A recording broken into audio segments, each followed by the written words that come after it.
You can relax, my friend. Huh? I can tell you're getting there. Imagine a musical that completely transforms how you see storytelling, music, and an ancient epic you thought you knew inside out. This is the story of Epic, the musical, and how it changed everything I thought I knew about musicals, music, and the power of creative reimagination. I used to hate musicals, absolutely despise them. The spontaneous singing, the over-the-top performances, none of it spoke to me. Music itself had lost its magic actually in recent years. That is until someone special introduced me to Epic. Yohei Rivera Herons didn't just create a musical, he created a portal, a way to experience the Odyssey that was simultaneously faithful to its roots and completely revolutionary. The first time I heard Dangerous, I realized that this wasn't just another musical. This was storytelling alchemy. Each note, each lyric, each moment of silence, perfectly crafted to serve the story. I want to break down why Epic the Musical isn't just a musical, but a musical revolution. Yohei takes Homer's epic and doesn't just adapt it, he breathes new life into it. Each song is a narrative journey, transforming ancient mythology into something viscerally modern. In my previous video, I talked about how you can use the Odyssey to try and beat writer's block and create new ideas from existing ones. In this video, I'm basically going to be giving you an example of that same theory done to perfection. Some of my favorite songs in this musical are Dangerous, as mentioned before, which is an explosive exploration of risk and destiny. Wouldn't You Like, by the same artist, Troy, a complex emotional landscape of desire and uncertainty. Suffering is one that I know the most lyrics-wise and melodies-wise, but it is a raw examination of human endurance. Open Arms, a powerful anthem of redemption and connection. Every song is a banger, but not in the way that you might think. Each track is a carefully crafted narrative moment. The fandom doesn't just have favorite songs, they have profound emotional connections to each musical piece. It's why everyone has different favorites. Each song speaks to different parts of our own journeys. What makes Epic extraordinary is how it respects the source material while completely reimagining it. This isn't just adaptation, this is transformation. Jorge didn't just create a musical, he created a community, a movement, independently produced and crowdfunded with a level of artistic integrity that's rare in modern entertainment. He proves that independent artists can create work that surpasses traditional productions. Epic isn't just a musical, it's a testament to creative possibility.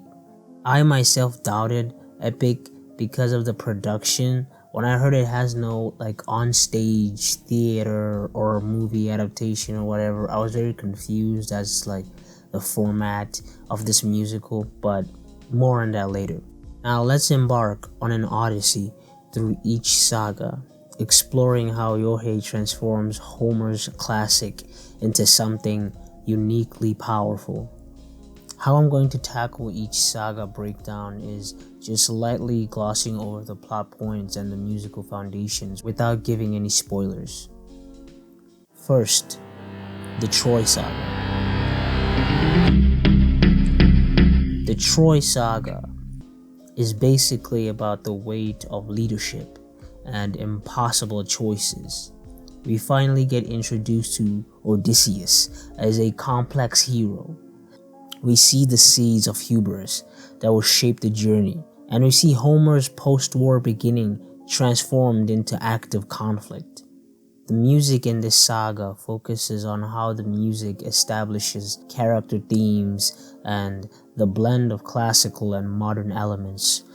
also tackles the emotional core of warfare and themes of pride and consequence. My favorite song in this saga is I'm Just a Man.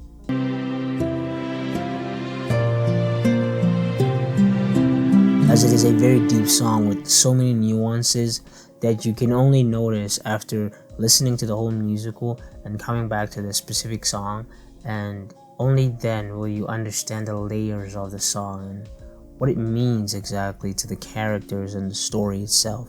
The Cyclops Saga.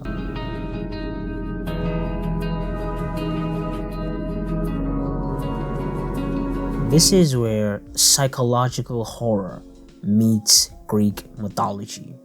And we tackle the price of cleverness, the deeper exploration of consequences, and the transformation of a simple monster tale into complex moral territory. The music in this saga tackles the soundscape of fear and survival, character themes evolving under pressure, the cost of victory, and tension through percussion and dissonance. The Ocean Saga.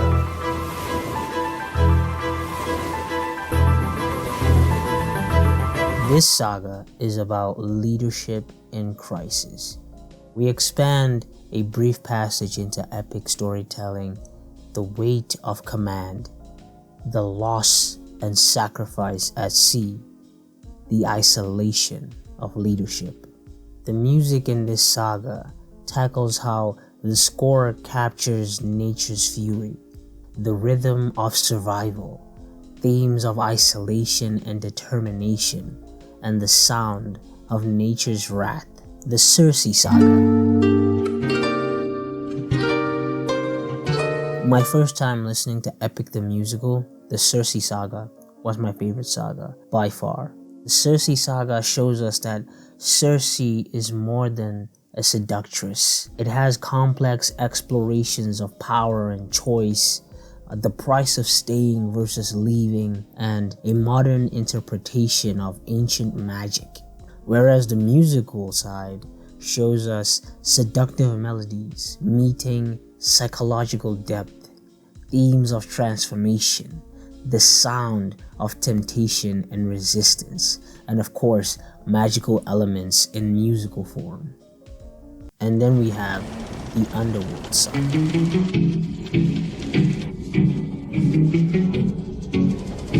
A very dark part of the story, where we see personal hell versus mythological Hades, confronting past choices, the weight of prophecy, a modern psychological interpretation of the underworld. And the music side just complements this perfectly with ethereal soundscapes, the melody of grief and regret, themes of mortality and immortality, the sound of the beyond. The Thunder Saga.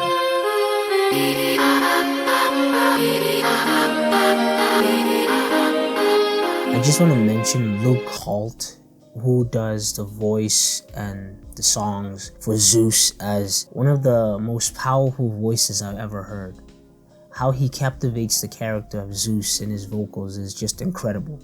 And I was very shocked the first time I heard him sing as Zeus, because I firmly believed that this person was Zeus, and what a job well done. I just wanted to say that. But the Thunder Saga mostly focuses on mortal versus divine pride, the cost of defiance, power dynamics reimagined, and a modern interpretation of divine intervention. You'll hear that word a lot in this musical, divine intervention. I love it. I'm just thinking about the musical right now, divine intervention. Anyway, the musical side is, of course, pun intended, a thunderous orchestration, a divine versus mortal kind of theme, and the sound of hubris. And we see godly power in musical form, thanks to Luke Holt, of course. And then we have the Wisdom Saga, where we see intelligence versus wisdom, the burden of knowledge, learning from past mistakes and the price of understanding, which is complemented greatly by the musical side, which tackles intellectual themes in melody, the sound of realization, growth through understanding, the music of mental clarity. But what else can you expect when you have the goddess Athena at the helm? And then last but not least, well, at least for now, the Vengeance Saga. Now this one is a special one because it's all about consequences catching up, the cycle of revenge, justice versus vengeance, and past decisions coming full circle. The music side of things are themes of past returning, the sound of karma, building to climactic confrontations, and musical threads coming together. This saga is a special saga because it is a culmination of everything that has happened, building to this moment. Troy's military precision, Cyclops' psychological horror, Ocean's stormy turmoil, Circe's seductive danger, Underworld's ethereal darkness, Thunder's godly power, Wisdom's contemplative depth, Vengeance's burning intensity. The Ithaca saga promises more than just an ending. It's the culmination of every character's choice, every musical theme, every transformation, and every moment of growth. From Troy to Ithaca, Epic the Musical has taken us on a journey that honors Homer while blazing its own trail. As we wait for the final saga this December, we're not just anticipating an ending, we are preparing for the culmination of a creative revolution. To everyone who's been on this journey, the skeptics turned believers, the musical theater fans, the mythology enthusiasts, the new generation discovering these stories, December 25th isn't just a release date. It's a celebration of what happens when creativity meets classics, when innovation meets tradition, when epic meets the Odyssey. And to Jorge, thank you for making me fall in love with music again. The journey home awaits. I just want to thank everybody for watching. I know this video is a bit different from the last couple of videos that we've done. And I want to send a special thank you to someone who helped me with the presentation of the video. Thank you so much, and I could not have done this without you. And if you liked the video, please tell me in the comments, do you like epic? Do you like musicals? Do you like ancient stories? Do you like mythology? Let me know in the comments. And thank you for giving me your time today. Peace.